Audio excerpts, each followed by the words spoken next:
Hi, everyone. I started the recording, all right? So we'll just start in about a minute from now. If anyone has any questions, please unmute and ask me any questions. Hoping you had a good rest and you're ready to, finish the rest of the term.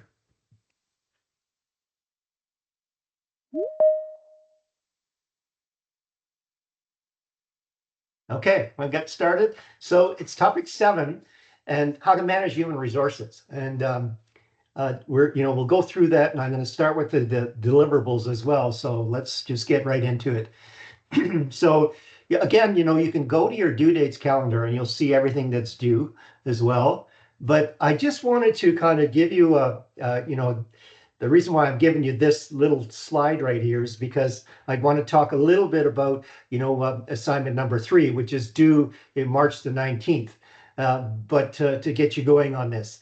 So when I started my career, at TELUS, well, I was handed a laptop, and I'm sure it's going to be very different for you because at some point in the next few years, you'll start a new position and they'll ask you to meet your AI coworker. All right. So this workplace is changing. And that's why this next assignment is so important. This assignment 3 is about really looking at a career development plan, given where the workspace is going to change so drastically that you can prepare for it and keep the edge going through and being in that top 20% of elite performers, and you'll always have work if you're there. So think of it. The next time that you start this job, say in the next 5 years, likely these AI agents, they're just transforming how we work, and we're likely going to have, maybe it won't look like a robot, but there'll be the special assistant that will be assigned and likely on a subscription that the company is going to carry to be able to help you be much more effective at doing what you're doing, because it will cover a lot of the details and the sort of average mundane work that you would do to put things together, and you'll be left with needing to do the critical thinking and the strategic thinking around how the organization that you work for needs to activate and actually get to the outcomes that they set up inside of their vision of what's going on. So this article, you can read it. I put the link on here. And the presentation is updated on Blackboard. So if you went to weekly commentary, you'll look at topic 7 commentary, and it has this slide in it, and you can use that link. Okay, so that's the introduction really for this piece. And then I hope some of you already have seen the video that I produced. It's out on announcements, and it's an introduction to assignment 3. And it really goes through the essence of why you need to do that and what you're expected to do, and to highlight some of the components of this assignment that will help you as you leave this program, but help you inside of, say, topic 9 when we get to strategic planning and all these other things. All right. So here is the link to the YouTube video. And then now here's the Google Doc link to the actual assignment instructions. Okay, and now I want to kind of give you again another view of the next test, which is it's going to be March the 12th and 13th online again.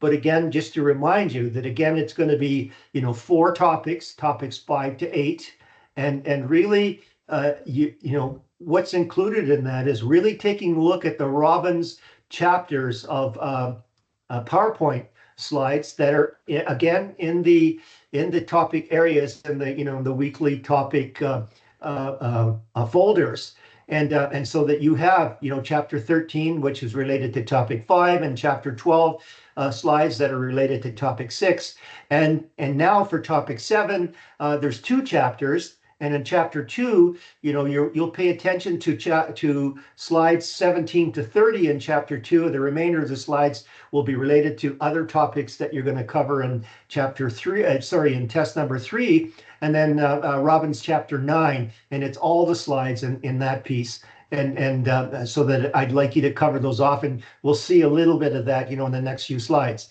And then topic 8, how to motivate and lead, which is a slew of chapters 6, 7, 8, 10, and 11 that really cover a lot of the pieces. All right. So again, this is sort of a human resources topic, and we're going to cover a lot of the theorists and some of the of their contributions to be able to give you a sense and showing that linkage where you can do a better job using these management principles as you face those challenges going into your career, and having to know where it came from to be able to adapt to the new challenges that you're going to meet, in your job futures.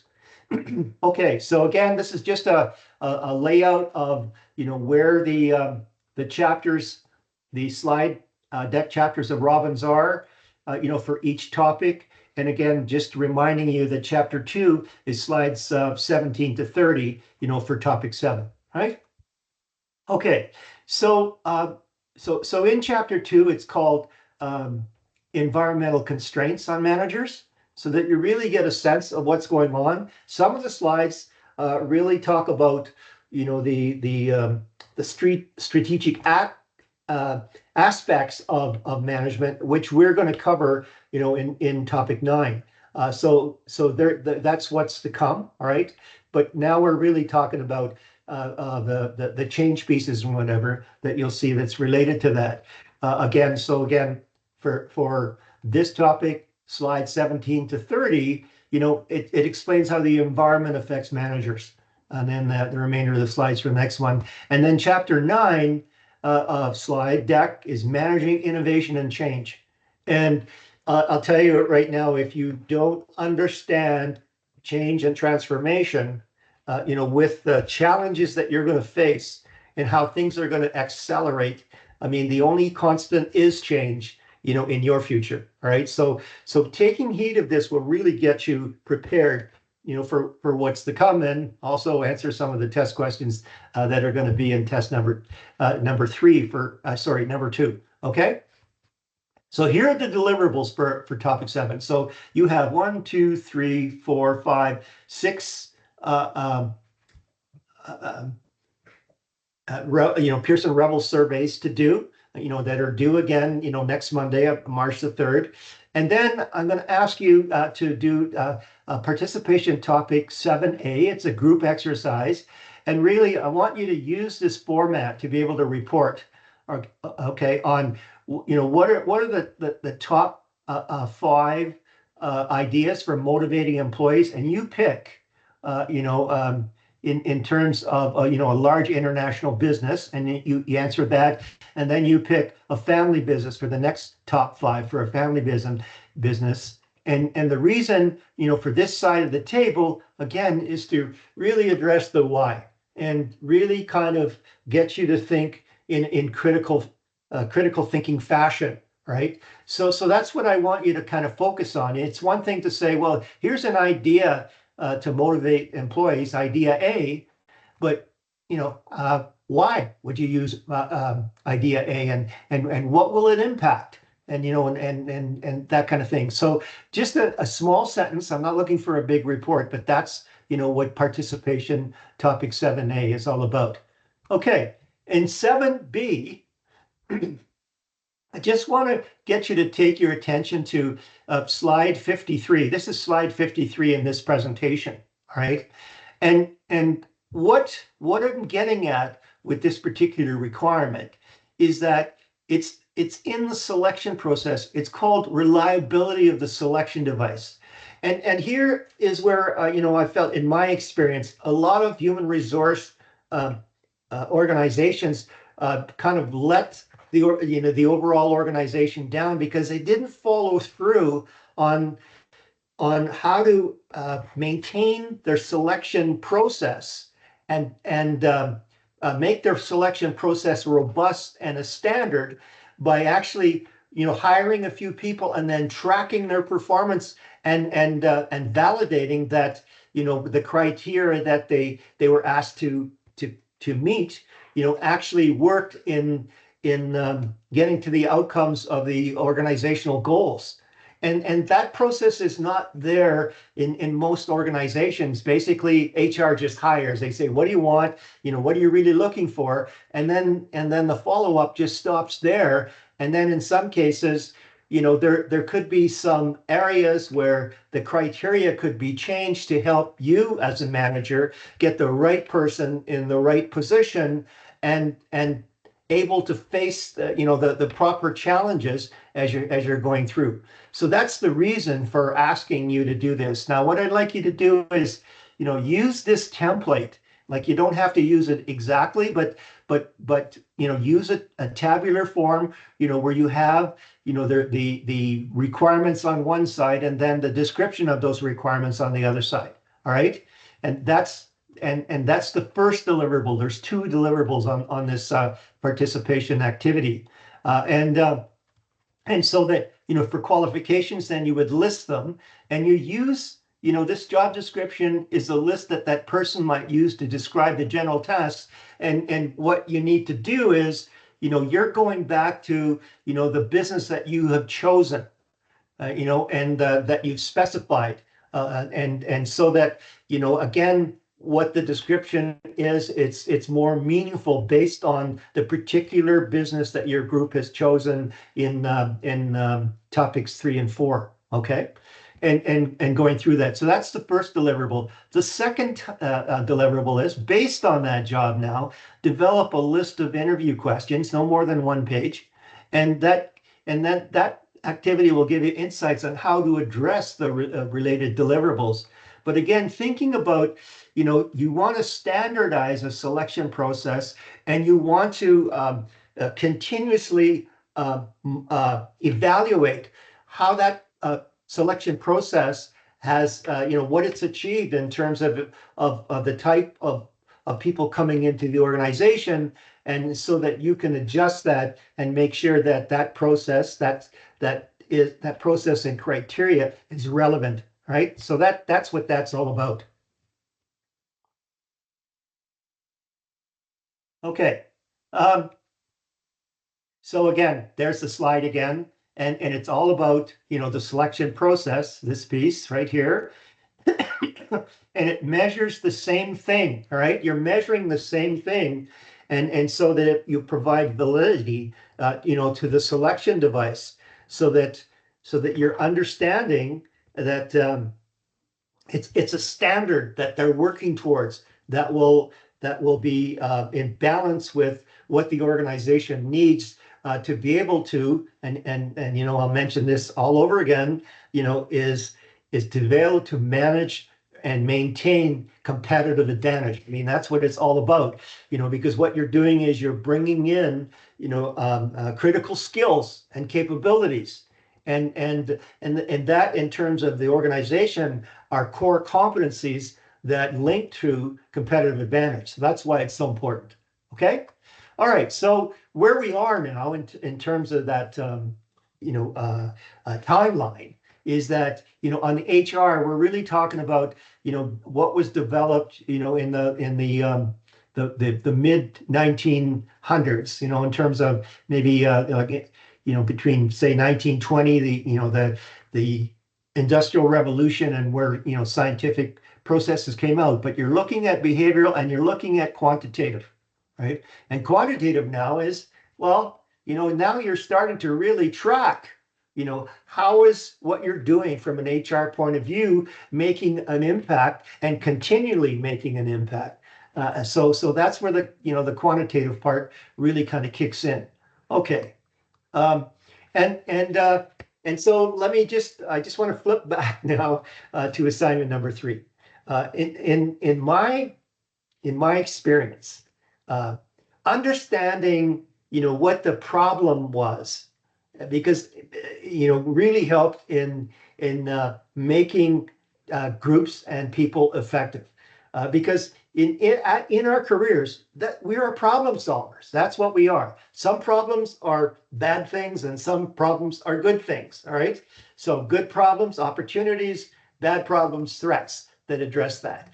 And look what Einstein had to say, right? The significant problems we have cannot be solved at the same level of thinking in which we created them. So it takes a little more of, standing back and really getting a sense of, okay, what is it now that how do we need to be innovative to be able to really, effectively solve these problems? And what he says is, if I had an hour to solve a problem, I'd spend the first 55 minutes determining the proper questions. The organizations that ask the better questions get the better answers. That's how it, that's what it's all about. So that's why I'm asking you to define some problem statements in assignment number 3, not only just to do the development plan, but really set you apart, in your courses and as you leave the organization, to have a problem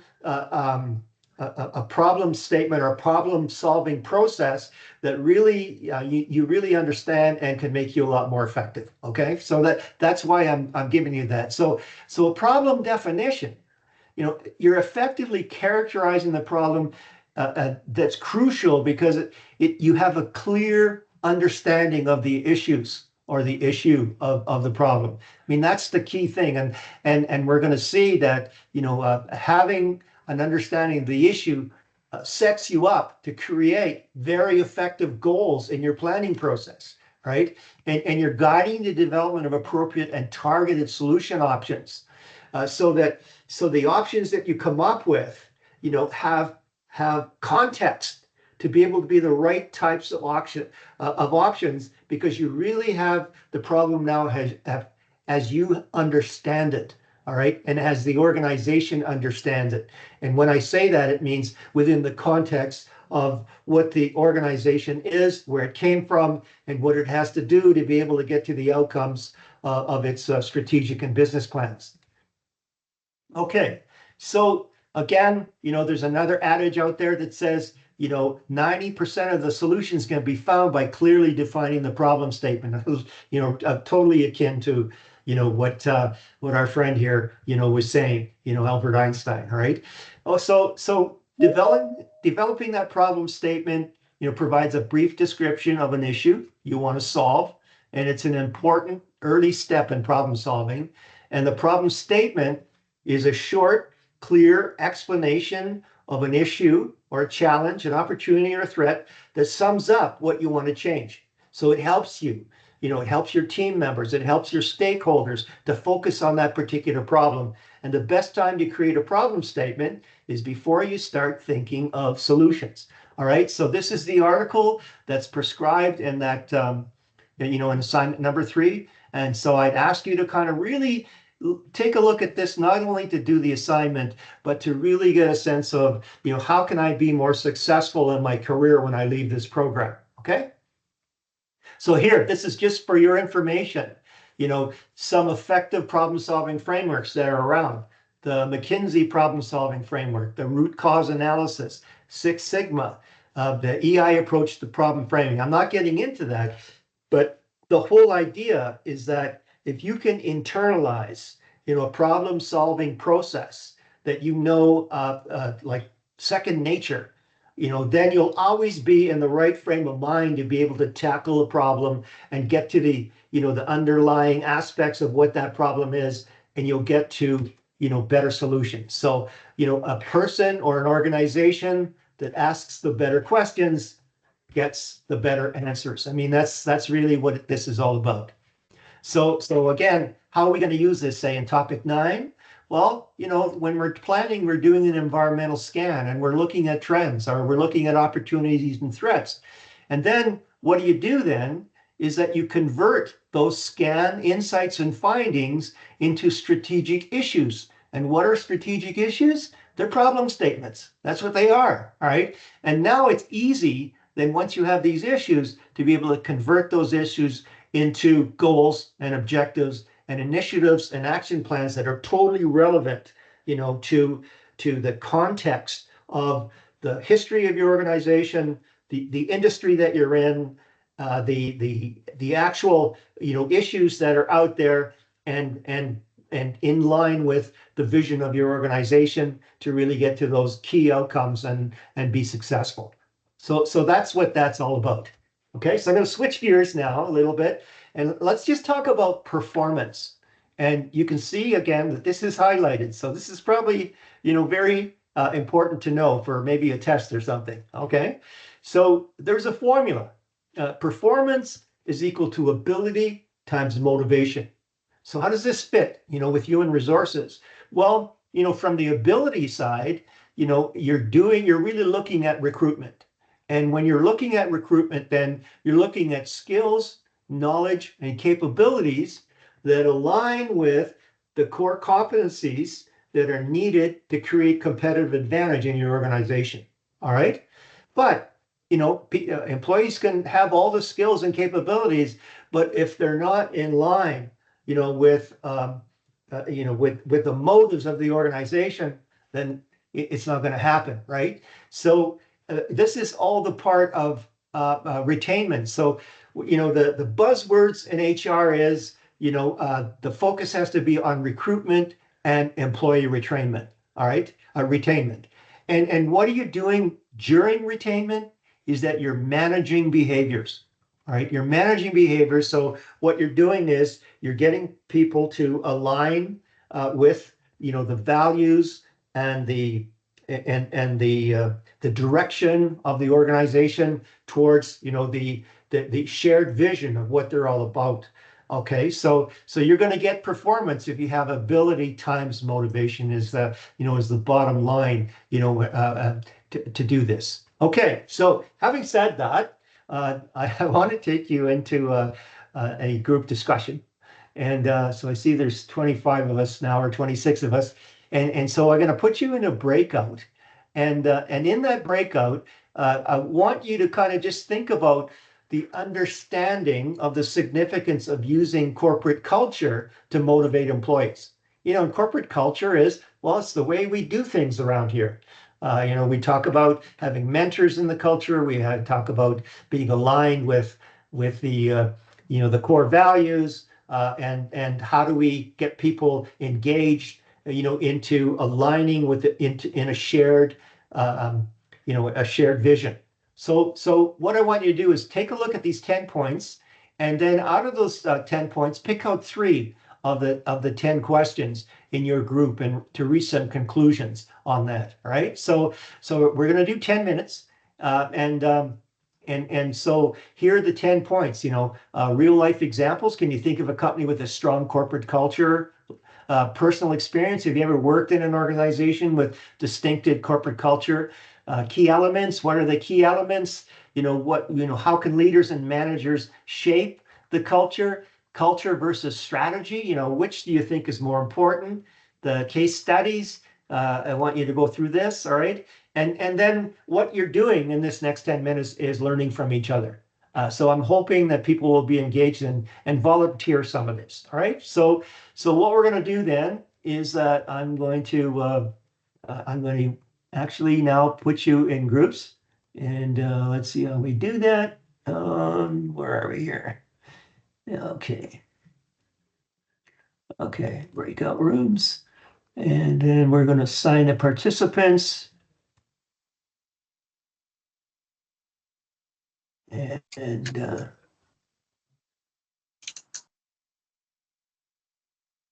all right, and then go.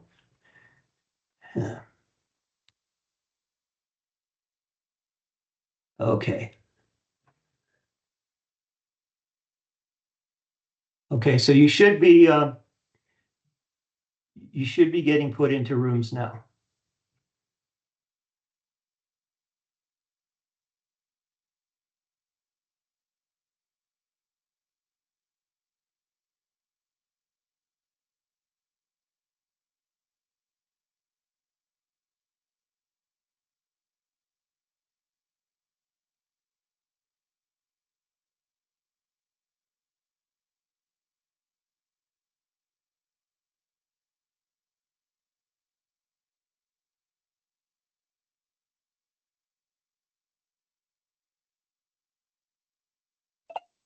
All right.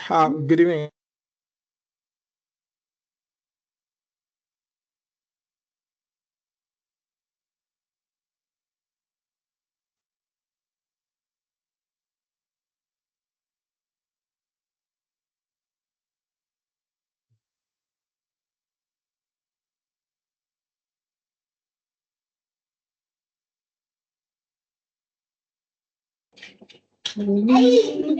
Sir? Yeah, Or okay, so I'm gonna try to assign you, all right? How do I do this now? yeah. Okay,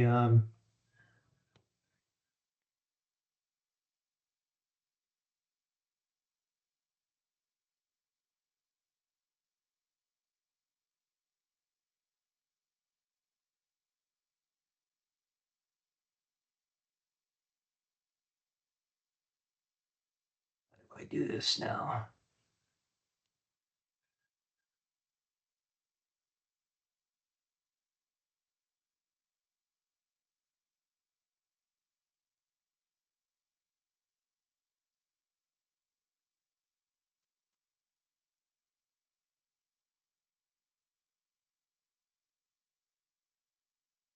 I'm not sure why you didn't go in, um, Irene, so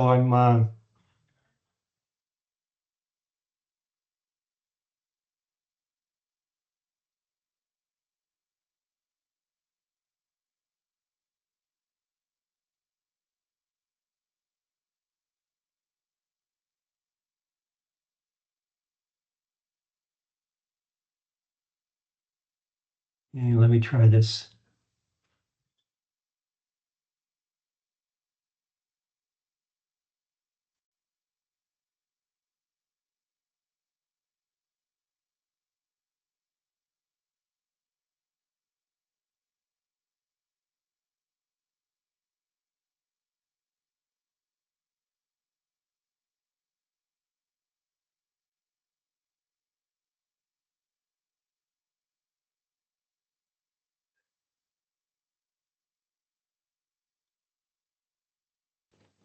Ah, I can't Sorry, figure out.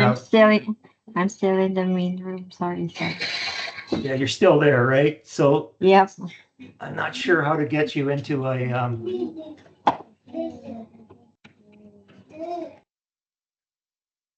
can I do this?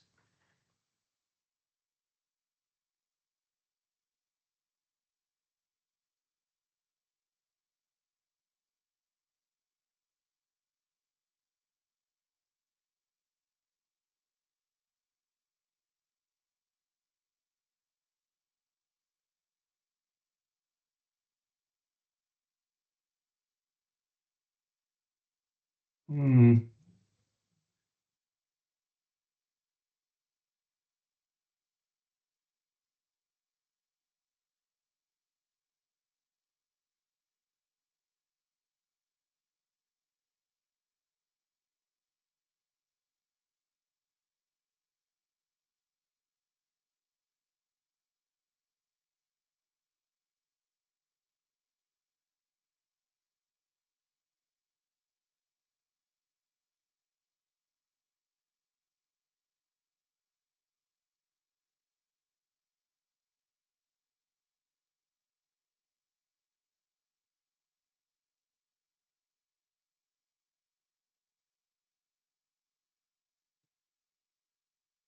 I could share with you if you like.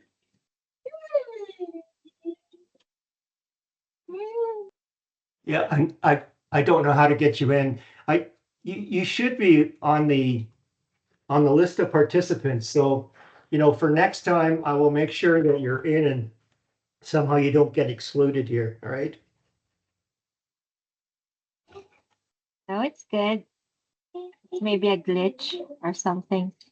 Maybe you can Like I witch. could a glitch or something Yeah, with the I don't see what I can do on this application here. When I yeah, look to sure, no assign a problem. when I look to assign a participants, you don't come in on the list, and I don't know why. Okay, so Okay. yeah, Yeah, maybe okay, I could share with you my real life example yeah. of Why don't you do that? yeah. Um Way back in the Philippines where I came from, I've worked with a Catholic school, an Hmm. institution where they teach us Benedictine education and Benedictine values. So for me, it's a strong corporate culture. Oh, It absolutely. yeah Yeah. yeah it teaches.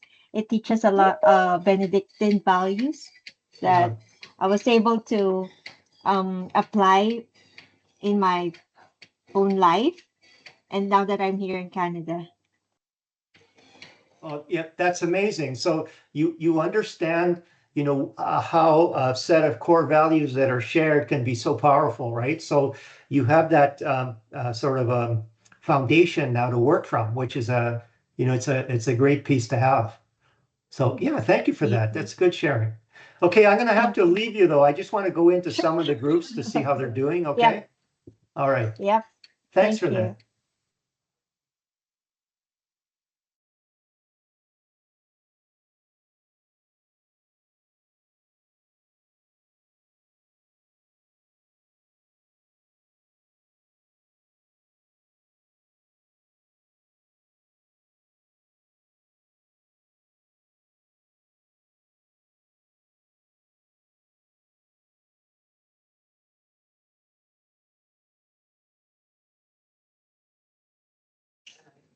Oh no.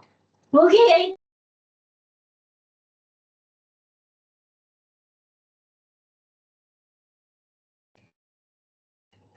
Hi, Hannah.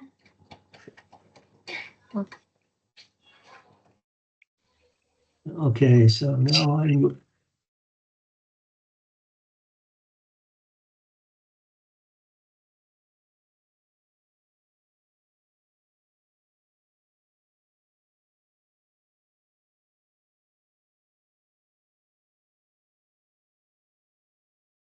Okay, are we? We're all back. I'm sorry about that. I didn't time it out for 10 minutes.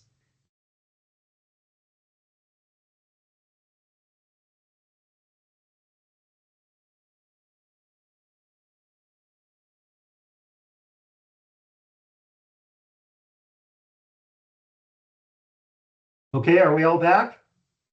Can you hear me okay? Yes, Okay, sir. good. All right, thank you. So let's just get back to this. I hope, so does anybody want to share anything at all?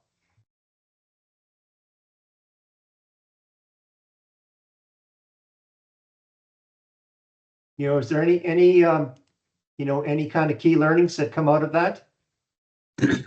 Yeah, there's just like there can be like multi-layered culture in like a bigger company when there's like different departments. Like one department, it can be a bad culture versus another one, but like underneath the whole company, it can still be a good culture, but it's hard to explain. Like it's just one But boss and one department can be terrible or lead yeah, management, right? Whereas that, the other departments is great. So they still enjoy working with yeah. other people, just not in their own department. That's a real astute comment, Adam, and I appreciate that comment. This is why is that that's why especially leadership at the mid level and the high level, should be watching out for that and making sure that there's enough communication and enough role modeling to make sure that maybe a not optimum culture in say a department should be changed. And sometimes it comes down to changing the management and making sure that it does get that alignment that it's needed. So corporate culture is really key to be able to set the direction in an organization, and that's a key thing to really understand. So thank you for that. Anybody else?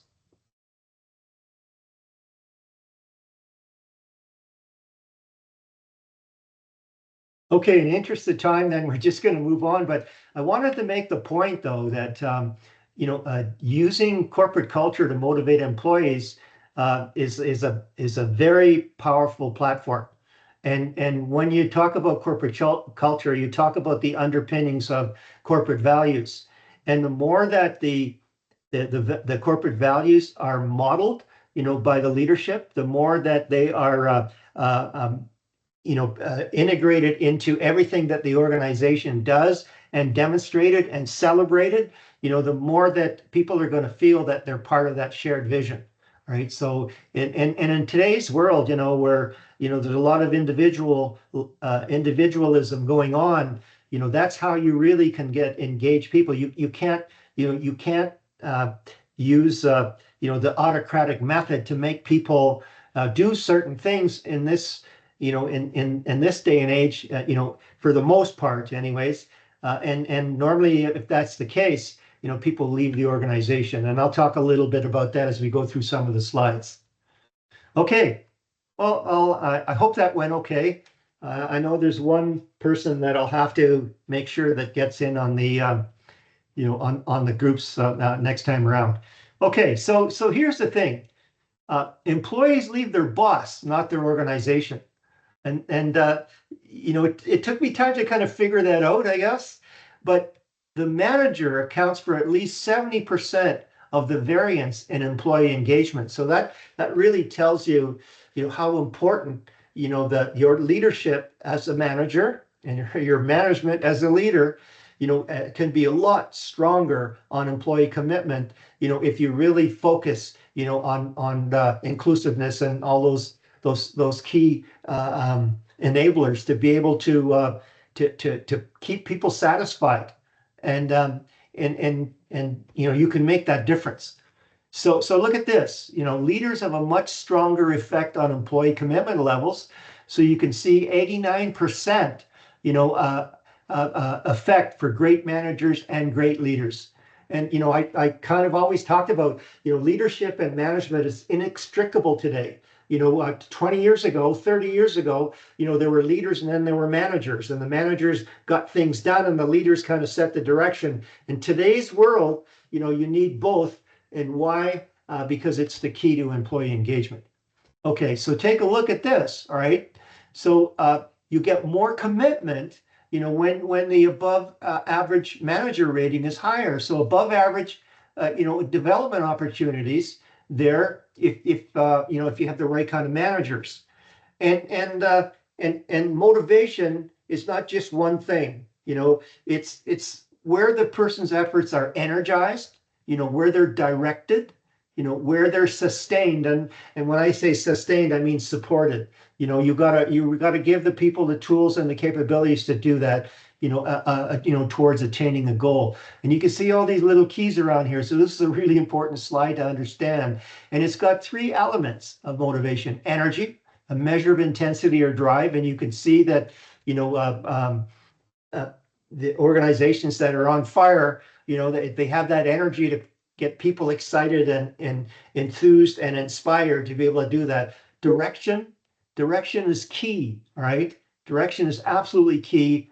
And then persistence, a sustained effort. So, you've got to, you've got to, have that commitment, and you've got to be kind of tied in and make, having that persistence and tenacity to get things done. Nothing is easy in today's world, right? And so that's the whole piece around, really kind of leveraging the behavioral aspects. And why? Because people will see that there's something in it for them, right? That's really what it's, it's all about a win-win, where Mary Parker Follett talks about, and we'll get to that as well. Okay, so just on theories of motivation, there's content theories and there's process theories. Right? I'm sorry to interrupt, but you're not sharing the screen. So I'm not, okay. Thank you. Thank you very much for that.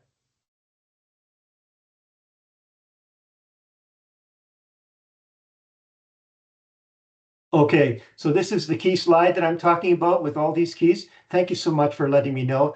Like when we come out of the breakouts, I lose the sharing and I don't remember to click on, so I really appreciate that.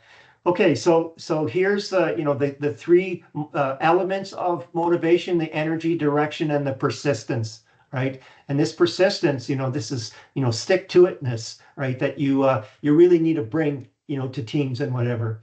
And now in theories of motivation, just to know that there's content, there's the psychological aspects, and then the process, and so this shapes the path. The process theories really are the sustainment of what's going on and the direct and the directing, and then the content part, that's really, energizing and people, being engaged in what's going on. Okay, so again, here where I'm going to kind of get back to some of the theorists and knowing what's important, and then you're going to see these types of questions with these kind of theorists that I'm mentioning on test number 2. So, it's really to get you prepared for that. And Mary Parker Follett was best known for win-win. All right, and what's that all about?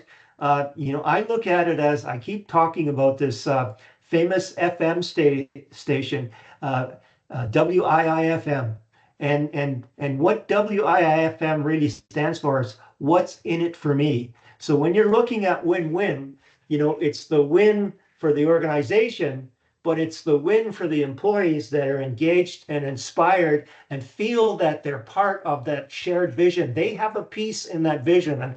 And the more that you can do that, through cultural drivers in terms of making them feel part of the organization, and the inclusiveness and the engaging and the high levels of communication, then what will get then is recognizing them as a big part of what goes on. Then that's a win-win for everybody. Okay, so what Mary Parker Follett was all about was power over it's power with that she looked at as shared power, respect, collaboration, and that's how you really get this win-win. And in the other types of organizations, in terms of autocratic, it's forced coercion and dominant control. And in today's world, in most cases, that just doesn't work anymore.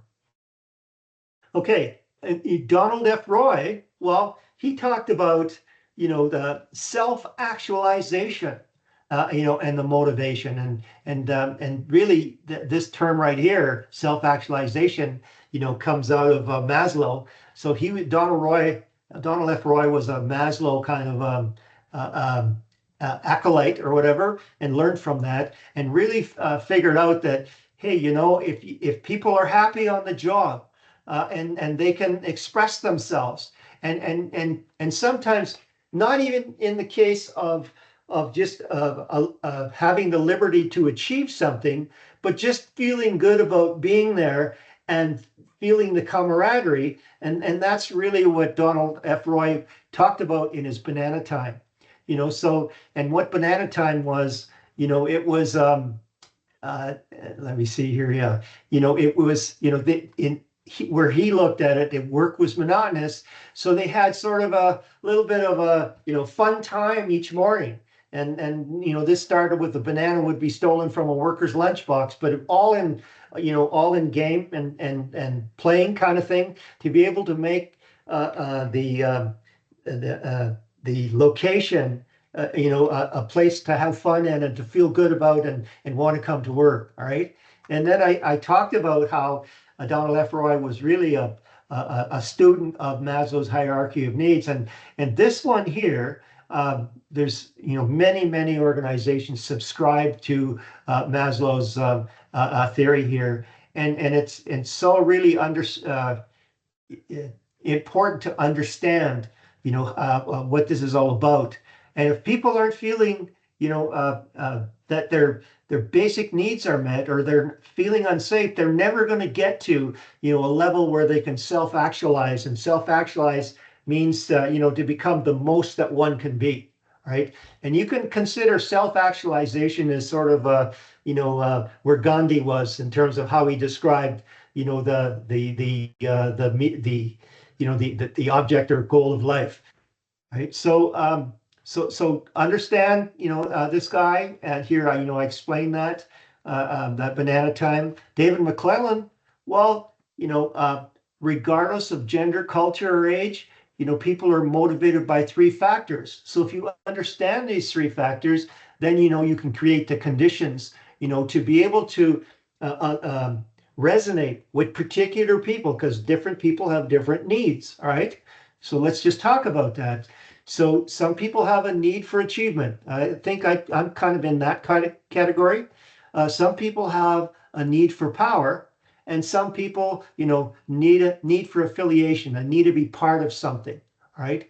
And so that, different workers will have different needs, and when you can start, um, you know, differentiating differentiating what certain people need, then you'll be able to resonate a lot better in getting them engaged and getting them inspired to do things. So that's key. So really, you can see that these are highlighted. So really go through this table to understand what that's all about. All right, Abraham Maslow, U.S. psychologist, but his claim to fame, was his hierarchy of needs. All workers don't have the same motivation, and you can see that. And I'm going to show you a slide. I worked with a company called Values Technology when I was in corporate development at TELUS. And Values Technology surveyed close to 2,000 people in the organization to find out, where their personal core values are. And based on your core values, really gives you a sense of where they are on Maslow's hierarchy of needs. And I'll explain that, a little more. So understanding this really gives you a sense of, TELUS then knew where the majority of the people were on Maslow's hierarchy of needs, and started changing their motivational enablers, to try to resonate with most of the TELUS population. So it was a great strategy. It worked really well, and it really improved on really getting people to align with the vision of the organization. Okay, Victor Vroom. All right, so he came up with expectancy theory. So individuals tend to act in a certain way based on expectations that the action will be followed by a given outcome. And so that he understood, well, how this is one way of, if people know they're going to get rewarded in a certain way, well, then they'll be motivated to be able to achieve, to get that reward. So what he came up with is the expectancy theory. So from an individual effort, that you're expected to do that, and you'd get recognized. Where the individual then performance, there would be a reward, and the reward would be, when they say instrumentality, the reward would be relevant to that. And then as people come together, in the organization, then there would be organizational rewards. And what it is that this C here is the attractiveness of it. And what that means is, in terms of valence, is that, what really appeals to people. And, if you go back, that all employees are not motivated the same way. So by improving, specifically, what reward means to them, then you ask them, what are the values rewards?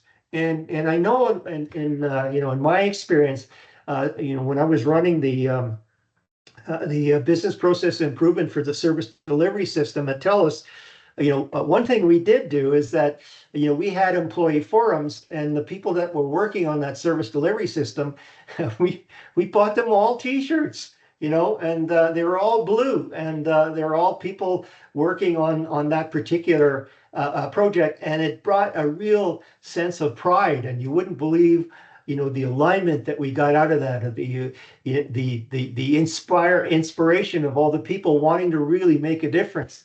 And so that, this expectancy theory has a lot to do with, understanding what's the intrinsic appeal. How can employees see themselves in that shared vision, and they're part of a movement? Okay. McGregor, he talks about, the human side of the enterprise and individuals' view on human behavior. And so we're getting into that behavioral timeline in terms of, how to get that. And that's where he came up with theory X and theory Y. And that, again, the theory Y is based on, if you expect people to achieve and you expect that, they're the right kind of people, well, then they will, surface to that kind of expectation, and so that the worker would enjoy their work a lot better, seek out responsibility, and exercise self-correction. So that's where that is. Okay, Taylor, he's still around. His work is still around, and if you take a look at the scientific approach to managing people and the process design, if you took at the high risk occupations, fire service, police service, the military, the medical profession, there's still a lot of scientific management principles in that process because the risks are so high, and you can't just rely on just the motivating people on an individual basis. You need checks and balances to make sure that you manage the risk in those areas. Okay, that's that. And then a little bit to know about Paul Lawrence and Nitin Naria, looking at the 4 biological social drives. So this is, again, something that you should know about. You can see that it's all highlighted. There's a key here. But, people have different drives. The drive to acquire, take control, so that's more around, the power side of it. The drive to bond, that's affiliation. The drive to learn. I'm in this category right here. My personal mission is to serve and to learn. That's my personal that's my personal mission I had for the last half of my lifetime. And then the drive to defend, so protect ourselves physically and socially. So you could see that there's a lot of integration with with Maslow, with what's his name here, Vroom, so that this is all coming, to place. So understanding, how to kind of manage motivation, and the whole idea is you're managing motivation to get the right behavior, and the right behavior then gets the right things done right, to achieve the goals. And so all this under the underpinnings of, motivation times ability is equal to performance. And really, what are we looking at? We're looking at increasing competitive advantage, right? And maintaining that competitive advantage. So that's, that's all the, the goals of this organization. And then, so here, we talked about that, we talked about cultures, the attributes to enable motivation. So here's a little more explanation that you should go through and read about as we go through that. Hertzberg, another one of my heroes, and we've been learning about Hertzberg for years, especially in my experience, and it's the factors that motivate workers, and they're different than the factors that demotivate people. That's a distinct statement here. All right. So what there is that hygiene factors, in poker, we would call that table stakes. You need to have so much money to get into a game, and you need to play to certain rules to stay in that game. And then if you don't meet that, then you're out. Well, no different with hygiene factors. If a job is not safe, or if it's not secure, well, then people will leave that position and go to something that better meets their needs. Right? So you need to have a certain amount of hygiene factors to be able to keep the workers there, period. All right. And then you need motivators or satisfiers to impact on performance and achievement, and those kind of things. So, recognition and responsibility in the work itself. So it's a two-factor approach. Okay, so the important observation is hygiene factors can cause people to leave, but they cannot make them, make people motivated. All right, so knowing that really is great insights into, job design and using the right things to motivate people. Okay. So I go back to, that formula, and here we're talking about recruitment and retention. Those are the key things that, that we really need to be aware of, to manage, the workforce. And think about it, you may have very talented people that really take on, the organizational memory. Not everything is documented in today's world, and probably never will be to a certain extent. And when you lose a valuable person, you actually lose a little bit of organizational capability as well. So that's why retention is so important. And not only that, you want to make sure that your good people don't land up, with your competition, right? So again, the management function is concerned with, getting, recruitment, training and motivating, along the lines of retention, and keeping competent employees, along the lines of retention. And today, HR management is re-engineered. It's a strategic part of the business. All right. So when I first started my career, the HR departments in some of the organizations that I worked for, what did they do? They managed the benefits and they hired people. End of story. All right. By the time I left TELUS, we had an HR representative on our leadership committee, so that if we made a strategic decision in our division, that HR person was engaged in that as well, and looked at the people aspects and the productivity and the competitive competitive advantage from a skills point of view, all fit with what we were going to decide to do. So things have changed, right? And understand that. And there's different types of employee recognition and rewards. There's one called open book management. And what it is that, everyone in the company through communications can see, what the impact of what they're doing in their job and how that impacts, the strategy and the outcomes of the organization. And that points to a fact that only 9% of North American workers understand or can connect what they're doing to the actual strategy of the organization.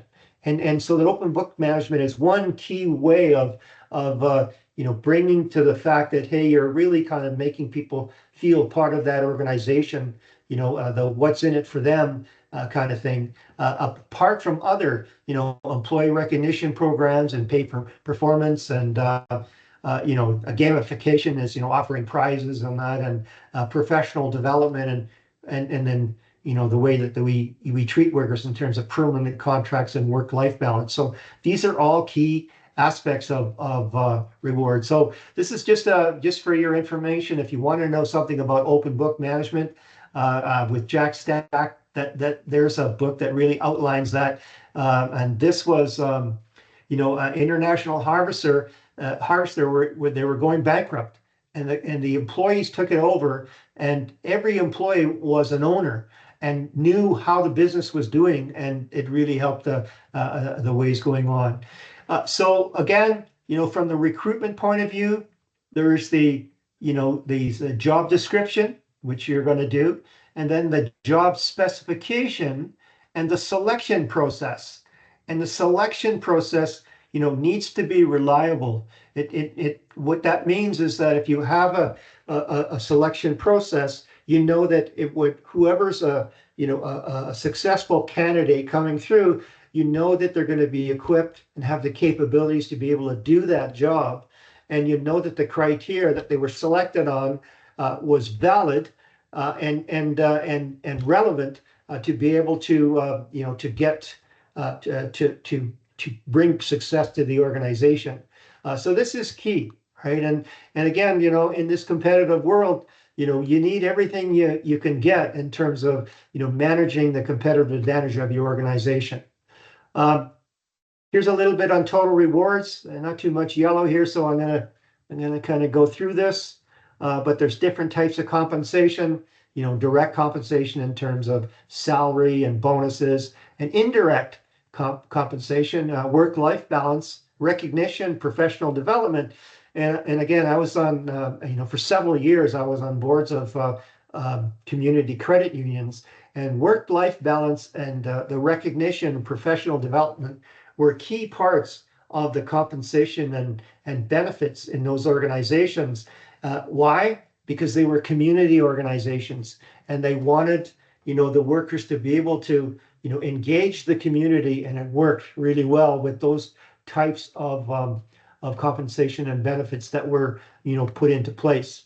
Not going to talk about recruitment. You need to go through, but what you're doing in recruitment is, you do this job analysis, and this job analysis is related to what are the core competencies that your organization needs to satisfy the goals, to manage the, maintain competitive advantage and get to the outcomes.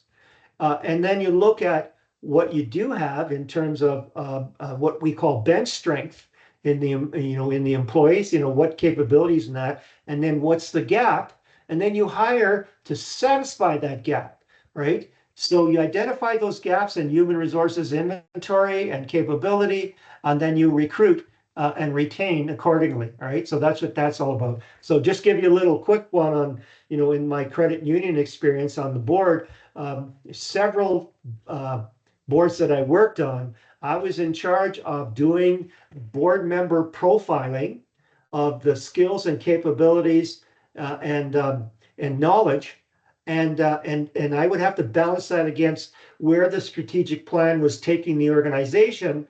And then when we looked at recruiting board members, we would look at what are the gaps between, our bench strength in boards and where the strategic plan is going, where we need to go. And then we would actually strategically recruit for board members with key competencies, key skills, key knowledge, key connections, right? And that's how that worked. Okay, training and development. There's a lot to be said about that. But one thing to keep in mind now is that, there's, micro qualifications that you can get, and understanding, where you need to go, for your career path. There's an open field now of being able to pick up training and development going through. Okay. Just some, looking at what's going on, and I think right now in our day and age, with a possible world tariff war going on, there's going to be a lot of different changes in economic conditions, and a lot of instability, which is going to be a big cause for labor market issues and the like. So really, what are companies going to look at? And then the first thing that comes to mind is that, I just read an article about a Canadian company has decided now to move to the US because of the looming 25% tariffs on Canadian output. So that, that things are going to happen. So here are some of the things that occur, and this is highlighted, right? So you should know something about workforce reduction. And what is that? A reduction in force occurs when a position, say, is eliminated with no intention of replacing it and results in a permanent headcount. Headcount's going to become very important over the next 5 years, I'm sure.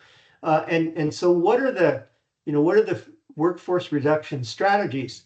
Well, sometimes it's just natural attrition. What that means is, it's a gradual voluntary reduction as employees either retire or they resign and they just don't get replaced. Some companies will, go into a hiring freeze and say, for the time being, until, our balance sheet and our income statement changes to positively, we're not going to hire any more people. We're going to try to get by and, get back on track. Another one is reskilling. And you're going to see a lot of this reskilling going on, when artificial intelligence and robotics come into play in a big way, in all the industries, where you'll have people that will be displaced and you'll have to reskill them, so to be able to use them in other areas of the organization. Limiting overtime. Overtime could be a very big cost that gets, into going against good, margins or profit margins. So the organizations will limit that over time to keep the unit costs down. Furloughs is basically just a layoff, temporary leave, or reduce work weeks where you don't really want to lose some employees. So what you'll do then is they'll shorten the work week, and to keep with the same amount of overall pay for the organization. You can keep more people, on the payroll because they're working less hours, and yet you'll be able to meet your profitability requirements. So that's key. So what is human resource management? Well, key recruitment and retention. So recruitment, the training and development, which is retention, benefits and compensation, retention, employee relations, retention, performance management, is keeping the keeping the organization in the positive and growing. All right, and in today's world, if you're not growing, you're going out of business because costs are increasing, at a breakneck speed. And if you're not growing to be able to match those costs or to overcome those costs, then you're going out of business. All right, you should know a little bit about the Hawthorne effect. Elton Mayo did the studies, and they were trying to improve productivity. So they tried different things by improving the lighting or doing certain things. But what they didn't understand was it's the fact that they paid attention to employees and engaged them that really brought on the productivity. So that's sort of the crux of what this is all about. So improving the lighting really, they thought that was increasing productivity, but really it was they were engaging the workforce. So Hawthorne effect was when people change or improve their behavior because they know they're being watched, right? They're being engaged. It's named after Hawthorne Works Factory. Okay, so Mayo's key. So learn about what Mayo is all about. Especially the lack of attention to workers results in underproduction. Worker attitudes create informal rules. One thing that I learned in the organization I work for, sometimes you have people that are thought leaders, in the employee ranks, and people look up to them and will follow them. So really understand who those thought leaders are and make sure that you engage them in your strategies and feel like they agree with what you're doing. Otherwise, it could be counterproductive. Okay, a little bit more about Mayo to go through that, and I'm starting to kind of speed through this a little bit. Just a little bit of advertisement is that understand what your core values are, and know that values-based hiring is really critical to success. Because then you get a lot more alignment right off the get-go if you know that the people that you're hiring really espouse the values of your organization. So the more alignment you have there, the more leverage you're going to have in getting things done. Okay, so Maslow's key concept in understanding motivation. People have to be ready at certain levels to get to the next level, right? And like I said, if the bottom levels aren't satisfied, they'll never get to the top levels moving up. All right. Okay, just a little bit on I talked about the surveys, the value surveys that were done at TELUS. Well, actually, you take a look at Hall-Tona, which is values technology framework of going through. And you take a look at surviving, belonging, self-initiating, interdependent. Well, guess what? That's really Maslow's hierarchy of needs if you just rotate it, 90 degrees, okay? So that's what this is all about. And so what happened was, we did a survey of some 2,000 people, and we found that, the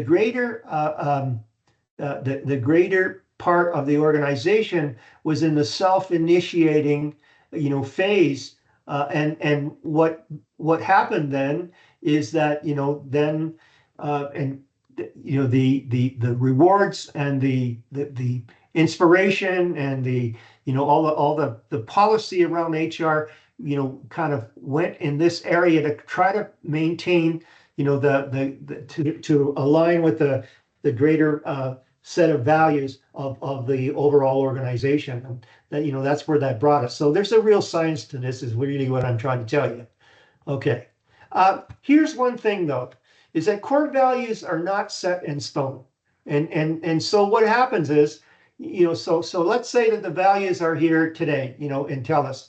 And let's say that all of a sudden now the regulation company says, we're going to cut your profits by 40%. And what happens then is policies will put in place where all of a sudden now it will drop, people are going to be worried more about, safety needs and physiological needs. And what happens then is that the values that they exhibit now have changed because of conditions. And this is what, Dr. Massey talks about. His saying was, you are what you are because of what you were when. And what that means then, if there's some sort of significant emotional event at some point in time in your life, you will change your core values, the behavioral part of your core values. And guess what? With what's going on now in the world in terms of, populism and the immigration issues and the instability of world economy, things are going to change, and people will be a little more on the survival side of the core values. And the fact that that, will help you kind of understand what's going on and behave accordingly. Okay, not going to talk about that. Not going to talk about that. Okay. Yes, maybe I am. All right, so let's go back to this. Okay, so understand unions and labor relations. If you're a manager and you really don't understand the collective agreement that was agreed between, the union and the organization, you're going to be at a loss, in terms of trying to engage people in the organization to be able to, align with the goals and the, the outcome requirements of the organization.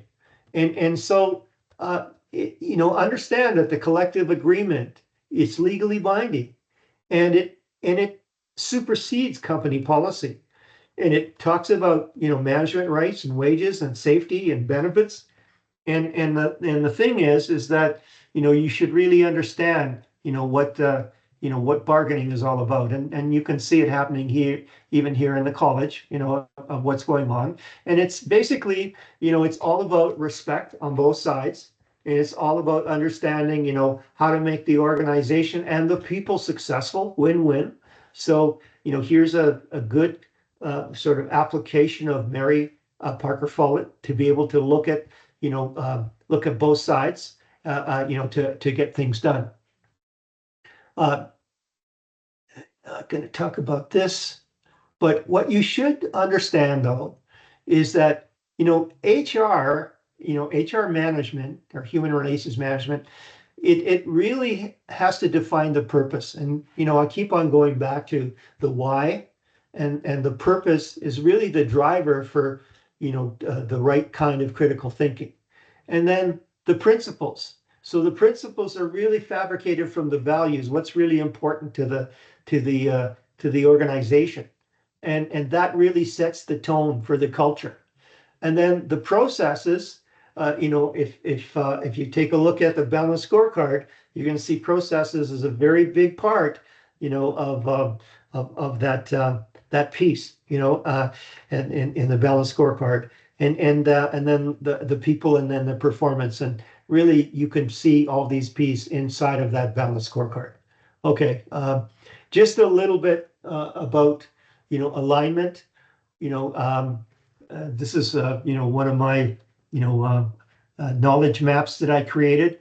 So if you take a look at, to get alignment, to really get to the results in an organization, well, you need direction.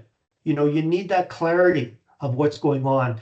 And you can go to the internet and say, well, how do you get direction in an organization? And it'll probably say, well, if you've got the right principles. the whole thing is, it's a lot of different things that come together, that are important to clarity. So it's not just one thing. And then to be able to focus on what's going on, it's not just one thing. What's critical, to the mission. What kind of mindset do you need to be able to, execute on that mission? What is that key value proposition that's going to give you competitive advantage? What are the critical success factors? So these are all the key areas that are important to focus. But then you can have clarity and focus, but you want to get to making a difference, right? So you still need that old-fashioned commitment. You need discipline. You need objectives.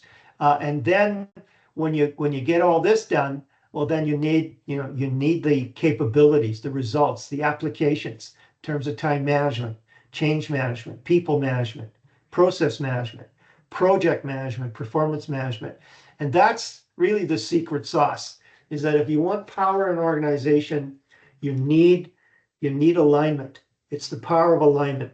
And the most effective component in an organization to get that alignment is through a rigorous, effective human resources management platform and capability. So, really that's the essence of it. Okay? So this remaining stuff, it's to really give you a sense of, what we covered so far. But I want you to kind of get ready for group assignment 4. And just remember that in group assignment 4, you don't answer all the questions. Please read the instructions. And then what I want to see as a table of contents is I want to see, what questions that you looked at using the numbers of what the questions are, even though it'll be, it'll be in an increasing numbering, but it'll be the same numbers, and total up the number of points that are related to that, because some won't exactly relate to 100 points, and then I'll be marking it on that. So this is what your table of contents should look like, with the questions that you select. Just wanted to bring that through, and then there's 29 questions to do that. And here's some things to start thinking about, Amazon, so that as we're getting near the end and the assignment number 4 is due, it'll already kind of put you in a state where you start recognizing things that you need to understand, to do this assignment and be successful. Okay, so that's where we're at right now. And I just want to open the floor for any questions. So any questions at all, just unmute and ask me a question.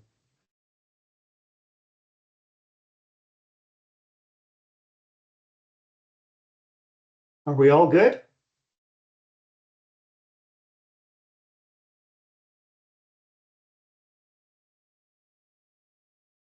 Okay, well then we'll adjourn, and again, you start getting ready for test number 2. We've covered 3 of the 4 topics now to be able to do test number 2. Next week we'll cover topic 8, and then get you ready for that test. Okay. All right. So I will sign off then. Thank you, sir. You're welcome.